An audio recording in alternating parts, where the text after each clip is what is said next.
شروع اللہ کے نام سے جو بڑا مہربان اور نہایت رحم فرمانے والا ہے۔ الصلاۃ والسلام علیکہ یا رسول اللہ وعلی آلک واصحابک یا حبیب اللہ۔ السلام علیکم معزز ناظرین و سامعین، امید کرتا ہوں کہ آپ سب اللہ کے فضل و کرم سے ٹھیک ہیں، اور اللہ تعالیٰ سے دعا کرتا ہوں کہ اللہ تعالیٰ آپ لوگوں کو خوش و خرم رکھے اور آپ لوگوں کی تمام تکالیف پریشانیوں کو دور فرمائے۔ آج کی ویڈیو کا عنوان ہے، کیا ایک نکاح میں ہوتے ہوئے عورت کا دوسرا نکاح منعقد ہو جاتا ہے؟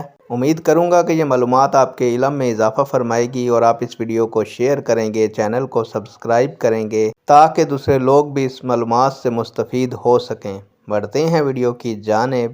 معزز ناظرین و سامعین، کوئی بھی عورت ایک شخص کے نکاح میں ہوتے ہوئے کسی دوسرے شخص سے شادی نہیں کر سکتی۔ قرآن مجید نے شوہر والی عورتوں کو محرمات نکاح قرار دیا ہے، اس لیے اگر کسی عورت نے نکاح کے اوپر نکاح کیا یا نکاح کا دعویٰ کیا تو وہ دعویٰ باطل ہے، لہٰذا کسی بھی عورت کا نکاح میں ہوتے ہوئے کسی دوسرے شخص کے ساتھ نکاح نہیں منعقد ہو سکتا۔ نیک دعاؤں کے ساتھ آپ سے اجازت چاہوں گا۔ اللہ تعالیٰ آپ کا اور میرا حامی و ناصر ہو۔ اللہ حافظ۔